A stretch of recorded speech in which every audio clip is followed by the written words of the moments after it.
Hi guys, this is Pestily and welcome to another Escape for Tarkov video. Today we're covering patch 0.15, a full in-depth summary of everything that was changed, what's new, what's different, what you should know. So without further ado, let's crack straight into it. Now, first up, let's get into the first big change of this patch, being the factory rework. They did a complete overhaul and it is a very immersive map. There is a lot going on. There's a lot of new loot spots. There's a lot of new cool things going to just explore around the map. There is now 8 people that can spawn on this map. So if you want to go for that achievement where you get 7 PMC kills on a raid, you can do it on factory. I've gotten 6 multiple times now, but cannot get that 7th, unfortunately. I always seem to miss out. My biggest annoyance about this map is it's too dark. Now, you might not agree with this or not, but I've always found factory as being one of those maps you just jump in, have like fun fighting people. It's really hard to see people at any sort of distance because it is so dark. Daytime kind of feels a little bit like nighttime. Now, if you didn't know, there actually is a lot of little hidden loot areas of this map. There's a whole new med section that you can loot, and also a safe at the bottom floor of the office area. So there's a safe on the top and the bottom. So for just a quick run to get a bit of loot, this map is actually really good now. And in the future, say you're going to do a playthrough and you wanted to get your salures, there's enough med spawns here that you could probably get them pretty quick as well. Now, one of the other new things has happened on factory is there's a lot of new tasks. They give a lot of experience points. They do come along a little bit later. However, the good thing is it is actually making you explore around and see parts of the factory and find some cool things like the helicopter in the sky. The bad thing is some of these tasks require you to place down markers or items like tool sets. There's like a farming part 2 or farming part 1 2.0 where you have to place down tool sets on these top of these like boilers, and they take 40 seconds each to place. So you're standing in the open trying to place down a tool set. It's a bit weird. Now we'll be exploring it more, and I do need to do a new guide for my factory playthrough or my factory map guide. So then that way you can keep up to date with where all the cool stuff is and how to move around the map. And I will miss the old one. It was my favorite map, and I don't think this one will replace it as my favorite map just because of that lighting. It's really hard to do fast, fun PvP on that map. Jeff Goldblum has assembled his army of evil. Who will save us? My head is one big pile of shit. Pestyly's new gamer subs cup. Jeff Goldblum and his army of evil are no match for Pestyly's new gamer subs cup. With over 10 new interactive gamer subs moves. Like rolling gamer subs of justice. Sonic pounding. Super Saiyan subs. Pestyly's new gamer subs cup will kick evil in the ass. Oh no, Jeff Goldblum is using his ultimate power, Charisma! Let's use combined attack of War Me. Just have 3 scoops to defeat evil. Whoa, it looks like real blood. Activate it with the power of the sun. Now use your combined attack, Pestyly's Tidal Wave. You've defeated Jeff Goldblum and his army of evil. Pestyly's new gamer sub cup. Use code Pestily for 10% off. Each cup sold separately, batteries not included.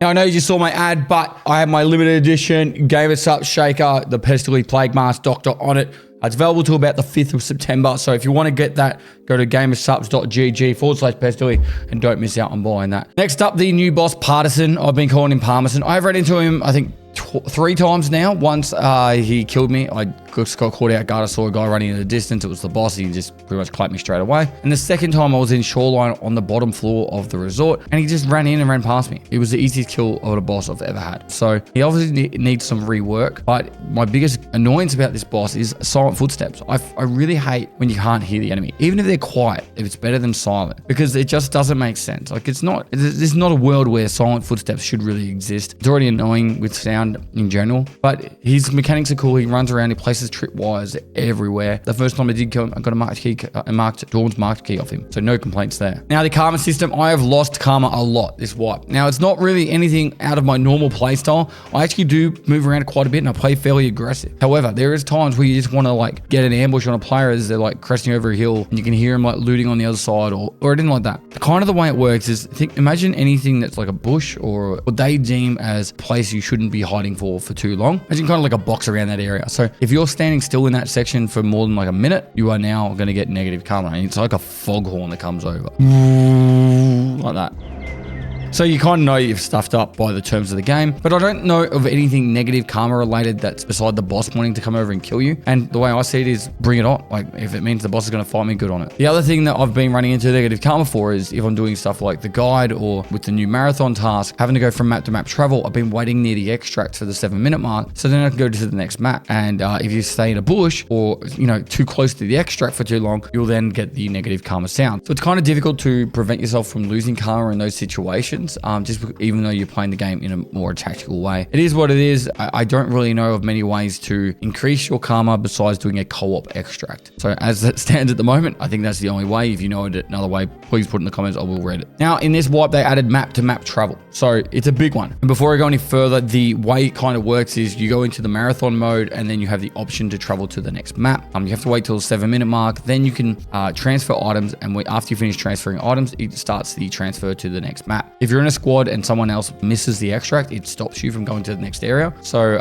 you don't have to stress too much about, your mates taking too long, but it is a really cool concept. And I honestly believe that this is going to be the way that you escape from Tarkov. They're kind of in the trailer for 1.0, they're showing you like moving through all the maps going to terminal. And I honestly believe the way they've done the map on this marathon task is you finish in shoreline, and shoreline is the one before terminal. So if you didn't know, that big like barricaded area in the bottom right hand corner of the shoreline map, that is the actual terminal map. So that is the map you'll go into when 1.0 comes out. And then it's meant to be like a single player kind of experience where you have to traverse through the terminal to escape from Tarkov. So have to wait and see. I'm excited for when that finally does happen, but this is kind of our first taste on how that's going to work. Now, Tripwise, I've had some very funny moments.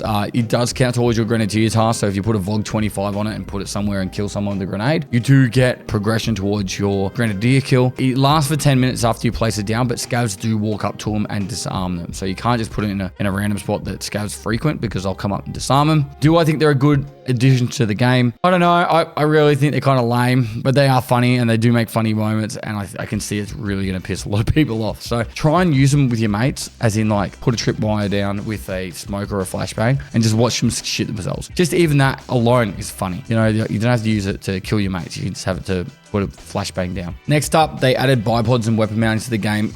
I've used it a bit. It kind of is a little bit clunky, but it does work. So I've got it bound to the V key as default, but I've also moved my vaulting key to holding V continuous. So I think sometimes when I go to vault something, it tries to mount it and vice versa. So I probably need to change that a little bit, but there's just so many hotkeys that you need. It's feeling a little bit clunky for me. So it does work. It does increase your aim and reduce your stamina drain. So it's a good thing that's added to the game, and it's good to see the bipods actually work now. All right, so for the hideout, a couple of new additions to the hideout being the gear rack. All right, so the way the gear rack works is my actual hideout now. So you go to the gear rack, and then you have the ways that you can have their like way they look at each other. I've got it set so the dude is pointing over to the other side. That guy's pointing there. In the middle is like, well, what is it? I think it's kind of cool. But anyway, and then you can equip them. You got 1, 2, and 3. You just put gear on them, and then it'll have all the gear on the wall, and you can have it so your pockets are all set up and everything's ready to go. The good thing for this is it is quite simple once you figure out exactly how it works. So once you've got your gear set up, all you have to do is go equip, and it will put that loadout on. The bad thing is it will switch your melee weapon as well. So it won't change your pouch stuff, but it will switch your melee weapons. So you'll miss out. Say you've got a red rebel, it'll leave your red rebel on the other one that you switched over with. So unless you buy 4 red rebels and have it on every mannequin, I've forgotten my red rebel because of this, just to give you an example. The other spot in the hideout is the cultist circle. I'll talk about this a little bit because I did see a lot of messages on Reddit. So there were people that, I'm guessing on PvE, that were just chucking like red key cards in there and trying to see what they got back. And they were like, oh, this is a scam. It doesn't give you anything good. I was going to put this out there. If you put 5 Bitcoins up for a sacrifice, what exactly are you trying to imagine that they're going to give back that's going to appease you? You've put up 4.5 million. Like, people putting thick item cases up there. Like, this is the whole idea of this, is to give you a chance to get items like a quest item, or it's just a little gamble. Like I've gotten a couple of I should be able to show you. I've actually got this key card from it. It's only worth like 89k, but all I've been putting in there, the only items I've been putting in there are dog tags, low level dog tags, because I'm like, well, what's the worst that happens? I put in some low level dog tags and maybe I'll get a cool item back from it. So that's, for me, me how I've been doing it. Right, so next up, we'll talk about the scavs. The scavs in the Scav and Tarkov right now are pretty much mimicking my experience that I had in PvE mode. So when you go into an area and you shoot a scav, they kind of swarm that area, and they spawn in packs of like 3 scavs. Sometimes they're inside each other, and then they'll start swarming that area. Unless you leave that area, they'll continue to swarm. So for example, the middle of interchange, it just attracts them all in. Now, never in a wipe before have I ever been able to get decontamination service done, which has killed, I think, 40 scavs on interchange with wearing a respirator. I've never been able to get it done in one raid on the PvP mode, you know? And I did it comfortably. I had like 15 minutes left, and I still killed more scavs after it and a PMC or 2. It's just like they just swarm over and over and over again. Is it a good thing? Well, I think it's good for the fact that you can get your scav kills a lot easier. You're not looking around for them as much. It is bad because it kind of makes it hard to loot. The best way to loot is kill some scavs or kill the players or whatever you do in that area. Just run out of that area for like literally just a minute, then go back. I think it kind of does like a bit of a soft reset of the swarming, and then it gives you an opportunity to do a bit more looting. The bad thing, the big negative I've been seeing is my frames have been tanking it hard on any map that has a large amount of scavs spawning. Street and interchange are by far the worst frames I get, just for the fact that in the middle of interchange it's got all the loot, and then there's like 40 dead scavs on the ground. It is just tanking my FPS. I have like pretty much a NASA supercomputer, and I have shit FPS in this game.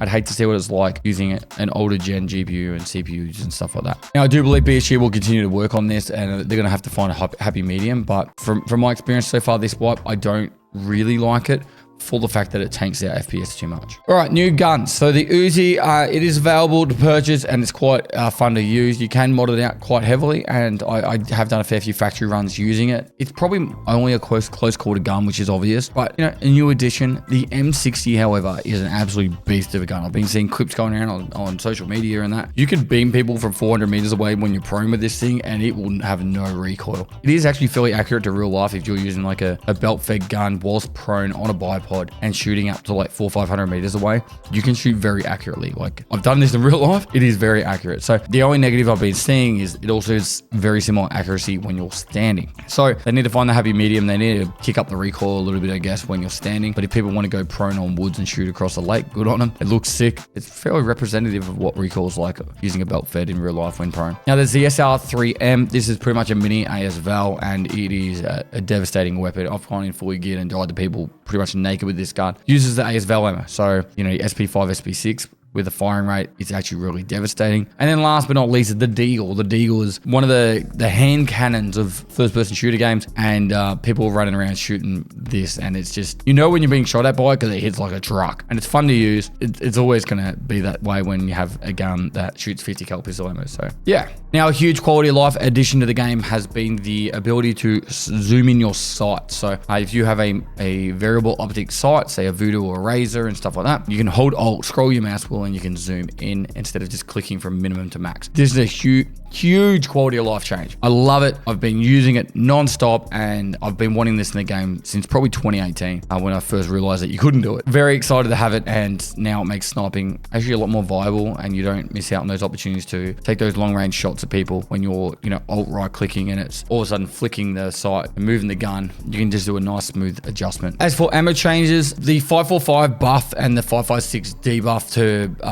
the damages hasn't really made a big change in how much I have seen variations of guns. M4s still seem to be the meta. I think it comes largely down to fire rate, because at the end of the day, you shoot someone in the head, you're generally going to die. So firing rate is more important than the actual damage itself. But I hope to see the wipe of AK keep going, and we get more and more people using AKs, because it's cool to see variation. Now, a big caution out there. If you are going to throw grenades, I actually saw Deadly Slob throw a grenade today whilst I was writing some stuff. But he threw a grenade through a door, and it looked like it went through the door, but it landed at the bottom of the door and he died to it. Grenades are very buggy right now. When you go to throw it, it just seems to like lag as you throw it, and then it kind of just goes randomly anywhere. So good luck throwing grenades right now. They are very, very, very buggy, and hopefully they get on top of that, because it's really shit. It's actually horrible. Now, some pretty decent quality of life changes and changes to the task in general. For example, the long road task is now only 8 kills instead of, I think it was 12 in the past, and setup is 8 kills instead of 15 now for the task. This is a huge change. It's particularly setuping progression early on. I think it was one of the suggestions I put up to Nikita like 6 months ago, and it's finally came into the game. A huge one that you guys probably won't notice has been changed, but is so much better now it's in the game, and you'll notice it now that I've said it. I spoke to Nikita in quite depth about this, which was the task like Tarkov Shooter Part 8. If you die with Tarkov Shooter Part 8 now, it doesn't cancel the task and you have to go and reaccept it. It literally just automatically goes back down to 0, and then you have to go back in and try and get your 3 kills without dying. Same with the guide. Once you accept the guide once, you don't have to like reaccept the task every time. It automatically just goes back down to 0, no maps escaped, and then you don't have to like reaccept it every time and forget that you reaccepted it. Huge quality life change there in tasks, and I'm glad they finally got around to doing that. There is a heap of new factory tasks, about 15 I think I worked out to be, and the final one actually gives you a docs case. So if you do like the PvP stuff, once you do get those factory tasks unlocked, definitely worth going through them because you get a docs case at the end of it. The marathon tasks are a lot of fun. They give a lot of XP and they're a lot of fun. I would highly recommend giving yourself the challenge to try and do them because it makes you feel alive. Like even for me, with how many hours I have playing this game, the marathon task has been the highlight of the wipe for me, pretty much for my gaming experience. Now, for the people that have been trying to like get to the Kappa as quickly as possible, there is people still trying to figure out what tasks are missing for the collector task. BSG seems to always do this at wipe time, just add new tasks to the collector, but not update the wiki or let the wiki guys know. So then people speedrunning for the Kappa are stuck there trying to figure it out. Personally, I haven't tried the speedrun for the Kappa now since I think about 2020. And there's 2 main reasons for this. One is that one we just spoke about with the BSG adding new tasks to the list that you don't know what you're going for, and it just adds frustration when you get to that pointy end. And then the other one is BSG now makes the boss spawn rates 5 or 7%. It's 5% for some bosses, 7 for other. And for me personally, I don't like the idea that I have to run 20 raids to try and have a chance to get to the boss first to see the boss. And I've spoken about this in depth a lot in the past, but if the boss is at such a small spawn rate, eventually what ends up happening is a lot of the players, a large portion of the player base ends up getting to the point where they're up to the kill bosses. Because last wipe, it took BSG 5 weeks to get it up to like 12% spawn rate, which is still extremely low. That's like 1 in 8 raids. And what ends up happening is everyone gets to those tasks to kill bosses, and then you have like 3 or 4 people a raid just sprinting for the bosses, which then ends up being, even at 12%, if you've got 3 people rushing for the boss, there's a 4% chance you're going to get there first. So it makes it really rough. It makes it really rough. So I don't agree. I think boss spawn rate should just stay like a flat 20% for majority of the wipe, and obviously at the end of the wipes increase it. But yeah, BSG does what BSG does. Next up, sound. So at the very, like in my pre-wipe patch notes review thing, I said sound is always a terrifying thing when BSG even write that word. But with the sound changes, let me put it this way. At the start, it was atrocious. They had this like jingle that was happening when you were running, and it sounded like someone was going prone and unproning next to you, and it was freaking everyone out. I was really struggling with sound at the start of this wipe. I honestly put it to the reason why I died so much. My first day of this wipe, I was on a 20% survival rate on my PMC, which is, I've never had such a bad start to the wipe. And then they did a hotfix about 24 hours after the wipe, and bam, I went straight into like a 16 survival streak, and then like another 18 survival streak. Seriously, the sound was putting me off so much I couldn't hear people because it was just like this jingle that was constantly happening, and I was getting confused on, is it a player, is it me? Anyway, they fixed it. There's a hotfix that happened about 24 hours after the wipe, and it is much better. There are still bugs with the sound, there are still issues with the sound, but I will say this, and it's very rare that I say this, it is now way easier to tell the direction of a player once you're inside a building when they're outside of the building. This is the first time in a long time that I've been able to say that with BSG. They've been making sound immersive, but it's been making it harder to understand directional audio. There still is plenty of improvement to happen, but now when I'm in dorms and there's someone running around outside, I can tell you which direction they are, which is insane. And it makes me happy because it stopped me from going dorms completely because I couldn't figure out where a player was. Still a bit issues with vertical audio, but at least when someone's running around the building outside, I can go, oh, they're coming around the back now. So that's a big, huge improvement in my opinion right there. Next up, anti-cheat. They said they did these updates to the anti-cheat. For me, I haven't really noticed much like improvement to the early wipe cheaters. Now, I don't report a lot of people, generally speaking, but I think probably this wipe I've reported maybe 20 out of all my deaths, which I have currently 130 deaths on my PMC. And of those 20, I'd say, you know, they're the ones I would consider sus. And I've had 7 positive reports back already from BSG. So they are being active in banning people, which is great. Like I will say, of those 20 reports, about 10 of them were labs. So, you know, they're not constantly in those maps that you normally would see them. I haven't run into many issues in Shoreline where in the past past, shoreline was a big issue. I think cheating is going to be a constant issue with these kind of games, and we're just going to have to deal with it, but it's not a simple thing to fix, and we'll leave it at that. All right, so let's talk about the flea market briefly, because I've been having a lot of fun with it. This is probably one of the better wipes I've had with finances, and I'm at a 44.45 rep already on the flea market. You now have the ability to sell any item you want on the flea market, pretty much, even if it's founding rate or not. You can buy stuff from traders, put up on the flea market and flip stuff, and you can buy stuff straight off the flea market and put it back up for sale. So for me, this has been a lot of fun. I come from a background of like Path of Exile and EVE Online, as well as all the first-person shooter games I've played. So I actually really enjoy playing the market, and I don't know, I find it a bit of fun on the site. I've been able to make around about 1 to 2 mil every reset comfortably now for the past 24 hours. And if I'd been paying attention and focused on this from the very beginning, I think I probably would have been able to make hundreds of millions of rubles early wipe. Now, I'm obviously a unique person from having the ability to be able to level up quickly,